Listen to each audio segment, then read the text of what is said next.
শুধুমাত্র এই একটা কারণে আমি শীতকালের অপেক্ষায় থাকি। আমার প্রিয় সবজি এটা। আজ রান্না করলাম মন ভরে, আর ব্লগে শেয়ার করলাম সেই সব ছোটখাটো সংসারের গল্পগুলো। নমস্কার বন্ধুরা, আশা করি তোমরা সবাই খুব ভালো আছো।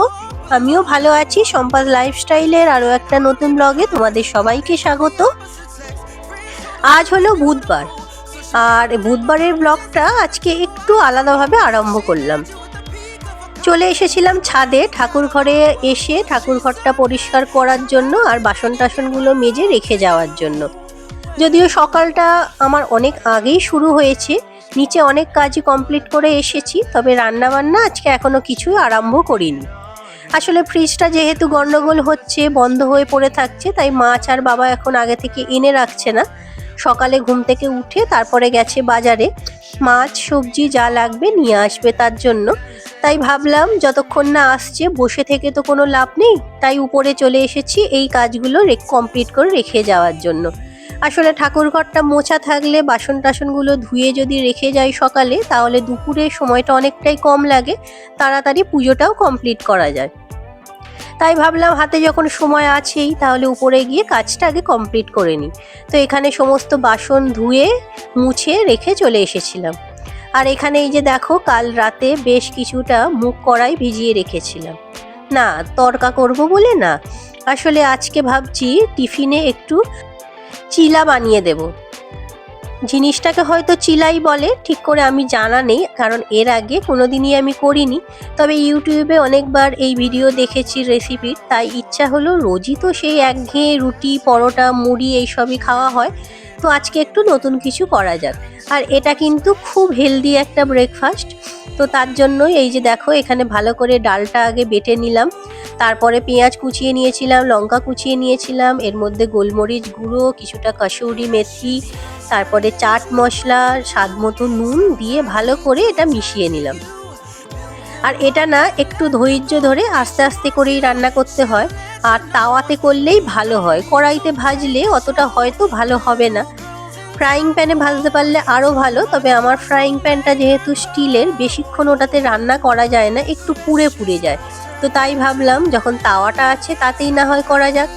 এই যে সামান্য একটু তেল দিয়ে দেখো 2 হাতা মতো আমি ওই ডাল বাটাটা দিয়ে দিয়েছি, দিয়ে একটু ভালো করে ছড়িয়ে দিয়ে একটু গোল শেপ করে দিয়েছি। তারপর এটা চাপা দিয়ে আমি কিছুক্ষণ রান্না করব, যাতে মুগ কড়াইটা ভালোভাবে রান্না হয়ে যায়। কারণ গ্যাসের ফ্লেম যদি বাড়ানো থাকে আর চাপা যদি দেয়া না থাকে, তাহলে কিন্তু তাড়াতাড়ি এটা পুড়ে যাবে, রং এসে যাবে, কিন্তু ভিতরটা কাঁচা রয়ে যাবে। তাই গ্যাসের ফ্লেমটা কমিয়ে দিয়ে এটা এই যে দেখো ভালো করে একটু পাতলা করে ছড়িয়ে দিয়ে তারপরে এটা আমি ঢাকা চাপা দিয়ে রেখে দেব। আর ওদিকে বসিয়েছিলাম একটু চা, আর তারপরে বাবির জন্য একটু জল গরম করে নিলাম, কারণ ওকে তো দুধ খাওয়াবো। তো বাবা বাজার থেকে এসে গেছে, মাছ এনেছে, সবজি এনেছে, সব কিছুই নিয়ে এসেছে। তবে আজ কিন্তু আমি খুব খুশি, কারণ আজকে বাবা বাজার থেকে এনেছে আমার সেই প্রিয় সবজিটা। এই সবজিটা সারা বছর যদিও বাজারে হয়তো অ্যাভেলেবেল থাকে, কিন্তু শীতকালেই আসলে এই সবজিটার সিজন, শীতকালেই এটা হয়। আর সারা বছর তো কোল্ড স্টোরে রাখা থাকে, সেই সবজি না স্বাদ ভালো হয় না তো খেতে ভালো লাগে। তো সেটাই আমি রান্না করব। তোমাদের আগেই বলেছিলাম, খাওয়া দাওয়া নিয়ে আমার কিন্তু খুব একটা বাছবিচার নেই, বা খুব একটা দামি জিনিস বা খুব স্পেশাল কিছু জিনিস আমার খেতেও খুব ভালো লাগে না। খুব সাধারণ খাবার দাবারগুলোই আমার খুব প্রিয়। তো বাঙালি রান্না বিশেষ করে আমার বেশি ভালো লাগে। অন্য কিছু রান্না হোটেলে রেস্টুরেন্টে গিয়ে খাই বটে, তবে তার থেকে বাঙালি খাবারে আমি বেশি শান্তি পাই। তো এটাও কিন্তু একটা শীতকালীন বাঙালি খাবার, যেটা আমরা বেশিরভাগ বাঙালির ঘরেই কিন্তু রান্না করে থাকি। তো বাবা সেটাই এনেছে, যদিও বাবা এই সবজিটা খুব একটা ভালোবাসে না, তবে শীতকাল আবার এই সবজিটা ছাড়া হয় না। আমি বলো বা বাবান বলো, দুজনেরই কিন্তু এই সবজিটা খুব পছন্দ। আর এদিকে দেখো এই যে চিলাটা তো হয়ে গেছে একটা, তারপরে এই যে আর একটা ভাজতে বসিয়ে দিলাম। তোমাদের দাদা ভাই আসলে একটু পরেই বেরোবে একটু কাজে, তো তার জন্য তাড়াহুড়ো করেই করছিলাম। ও যেহেতু খেয়ে বেরোবে, ও বলছিল ভাত করে দিতে, কিন্তু এত তাড়াতাড়ি ভাত তো করা সম্ভব নয়, মাছ সবজি কিছুই তো আনা ছিল না। তো তাই তোমাদের দাদা ভাই ওই চিলাটা খেয়েই বেরিয়ে গিয়েছিল। আর এই যে দেখো আমি সবজি কাটতে বসেছি, বাবা আজকে বাজার থেকে এনেছে ফুলকপি। আর এই যে দেখো এখানে কেটে রেখেছি ফুলকপি, গাজর, আলু, এটা দিয়ে করব রুই মাছ দিয়ে ঝোল। মাছগুলো আগেই ভেজে রেখেছি, আর তারপরে এই যে ঝোলটা আমি বসিয়ে নেব। মাছগুলো বেশ লাল লাল করে কিন্তু আজকে ভেজেছি। আর এই খাবারটা হলো আমার সবচেয়ে প্রিয় খাবার, ফুলকপি, আলু, গাজর, বিনস এইসব দিয়ে মাছের ঝোল। বলতে পারো পুরো শীতকালটা ফুলকপি আসলে বেশিরভাগ দিনই আমি এই রান্নাটাই করি। ফুলকপি খেতে আমি না খুব ভালোবাসি জানো তো, কিন্তু শীতকাল ছাড়া ফুলকপি অন্য সময় খেতে কিন্তু খুব একটা ভালো লাগে না। বাজারে হয়তো কম বেশি পাওয়া যায়, এক তো তার দামও বেশি হয় অন্য সময়, আর এছাড়া খেয়ে ঠিক সেই মতো ভালোও লাগে না, স্বাদ যেন আলাদা রকমই হয়। তো যাই হোক, ওর জন্য শীতকালে যতটা খাওয়ার চেষ্টা করি, তবে বাবা কিন্তু এই সবজিটা একেবারেই ভালোবাসে না, তাই শীতকালে বাবা আনতেও চায় না। কিন্তু আমি আর বাবা এইটা খেতে খুবই ভালোবাসি। ফুলকপির তরকারি বলো, ঝোল বলো, যে কোনো রকম ভাজা বলো, যা ভাবেই ফুলকপি দেয়া হোক আমাদের খেতে খুব ভালো লাগে। তো তাই একান্ত বাধ্য হয়েই বলতে পারো বাবাকে আনতে হয়। তো এখানে এই যে দেখো মাছের ঝোলটা তো বসিয়ে দিয়েছি, এই যে ফুলকপিটা আগে ভেজে নিয়েছি একটু, তারপরে গাজর, আলু সব কিছুই দিয়ে দিলাম, দিয়ে ভালো করে এগুলো ভেজে নিয়েছি। আর এখানে দিলাম আদা, জিরে, কাঁচা লঙ্কা বাটা, ফোড়নে দিয়েছিলাম গোটা জিরে আর 5 ফোড়ন। তোমরা চাইলে যে কোনো একটাও দিতে পারো, তবে আমার বেশ দুটো দিয়েই ভালো লাগে খেতে। তারপরে এই যে মশলাটা ভালো করে কষিয়ে নিচ্ছি, কষিয়ে নিয়ে তারপরে জল দিয়ে দেব, ফুটে উঠলে ভাজা মাছগুলো দিয়ে দেব। তবে মাছগুলো একটু কড়া করে ভাজলে ঝোলের কিন্তু টেস্ট খুব ভালো হয়। আর যেহেতু ঝোলে মাছটাও কিছুক্ষণ ফুটবে, তাই মাছগুলো একটু কড়া করেই ভেজেছিলাম। আর এসেছিলাম এই যে ঘরে, দেখো কত জামা কাপড় জমে আছে, সেগুলো গোছাতে হবে। আর বাবানকে জিজ্ঞাসা করছিলাম চিলা কেমন হয়েছে, ও তো বললো ওর খুবই ভালো লেগেছে। এদিকে ঝোলটা বসানো ছিল, মশলাটা ভালো করে কষিয়ে নিচ্ছিলাম।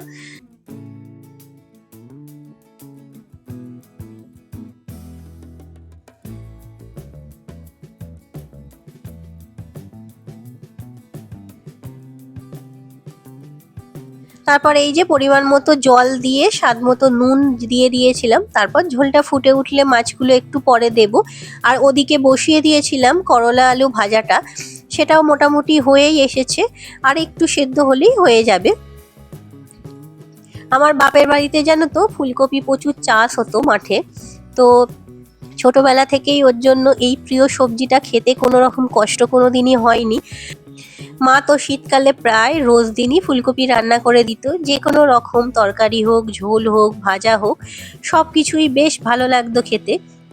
তবে বিয়ের পর থেকে বাবা যেহেতু খুব একটা পছন্দ করে না, তাই বাজার থেকে ফুলকপি খুব একটা আনতেও চায় না, যেটুকু আনে সেটুকুই খাওয়া হয়, কি আর করা যাবে। তবে বাপের বাড়ি গেলে মা যখন বেঁচে ছিল প্রত্যেকবারেই আমার জন্য এদিক ওদিক থেকে খুঁজে ফুলকপি আমাকে পাঠিয়ে দিত জানো তো। এবং কেউ যদি আমার বাড়ি আসতো শীতকালে, তার হাত দিয়েও ফুলকপি পাঠিয়ে দিত, যেহেতু আমি ফুলকপি খেতে খুব ভালোবাসি। তো এটা আমার খুবই প্রিয় একটা খাবার। আর তারপরে ওখানে ঝোলটা বসিয়ে দিয়ে দেখো এখানে এসেছিলাম বাবির বোতলগুলোতে জল ভরার জন্য। জলটা কালই গরম করে রেখেছিলাম, কিন্তু বোতলগুলোতে যেহেতু পুরনো জল কিছুটা ছিল, তাই আর ঢালিনি। আজকে সমস্ত জলই দেখলাম শেষ হয়ে গেছে, বোতলগুলো ভালো করে ধুয়ে নিয়ে জল ভরে রাখলাম। রান্না আজকে আমার কমপ্লিট হয়ে গেছে, ফুলকপি, আলু, গাজর দিয়ে মাছের ঝোল আর করলা আলু ভাজা করেছি, আর কিছু লাগবে না। তারপরে এই যে রান্নাঘরে এসেছি, ভালো করে রান্নাঘরটা তো প্রত্যেক দিনই তোমরা জানো আমি পরিষ্কার করে নিই, আজকেও ভালো করে মুছে ওর জন্য পরিষ্কার করে নিলাম। তোমরা যে যেখান থেকে এতক্ষণ আমার ভিডিওটা দেখছো, তোমাদের সবার কাছে আমার একান্ত অনুরোধ, তোমরা প্লিজ ভিডিওটা শেষ পর্যন্ত দেখার একটু চেষ্টা করো। আর যদি ভিডিওর কোনো অংশ তোমাদের একটু ভালো লেগে থাকে, তাহলে অবশ্যই একটা লাইক করে দিয়ে তোমাদের বন্ধু বান্ধব আত্মীয় স্বজনের মধ্যে শেয়ার করে নিও। তুমি যদি আজ আমার পরিবারে নতুন হও তাহলে সাবস্ক্রাইব করে নিয়ে আমার এই ছোট্ট পরিবারের সদস্য হওয়ার আমন্ত্রণ রইল। আর এখানে সব বাসনগুলো আমি মেজে নিয়েছি। তবে এর মাঝে আরও একটা কথা বলে রাখি, গলার অবস্থা আমার এখনও খুব খারাপ, কারণ গলায় একটা ইনফেকশন হয়েছে, যার জন্য কথা বলতে, বেশিক্ষণ টানা কথা বলতে একটু অসুবিধা হচ্ছে। তো তোমরা কিছু মনে করো না প্লিজ। আর তারপরে দেখো স্নান সেরে উপরে এসেছিলাম, বাসনগুলো তো সব রোদেই মেলে দিয়ে গিয়েছিলাম, বেশ ভালো শুকিয়ে গেছে। আর তারপরে এই যে পুজো টুজো করে নিচ্ছি। আজকে আসতে অনেকটাই বেলা হয়ে গিয়েছিল, কিন্তু যেহেতু অনেকটাই কাজ সকালে করে রেখে গিয়েছিলাম তাই পুজোটা তাড়াতাড়ি শেষ হয়ে গেছে। এখন হলো সন্ধেবেলা, জানো তো আমি তোমাদের বলেছিলাম ওই যে একটা কাড়া আমি খাই, সেটা কিভাবে বানাই তোমাদের দেখাবো। তো এর মধ্যে এই যে দেখো জল দিয়েছি প্রায় হাফ লিটার মতো, আর তার মধ্যে এই যে দারচিনি, গোটা জিরে, গোটা মৌরি আর গোটা ধনে সব কিছু দিয়ে, আর একটু দিয়েছিলাম আদা বাটা। তো সব কিছু দিয়ে জলটা বেশ কিছুক্ষণ ধরে লো ফ্লেমে ফুটিয়েছিলাম, ফুটিয়ে তারপরে জলটা আমি খাই।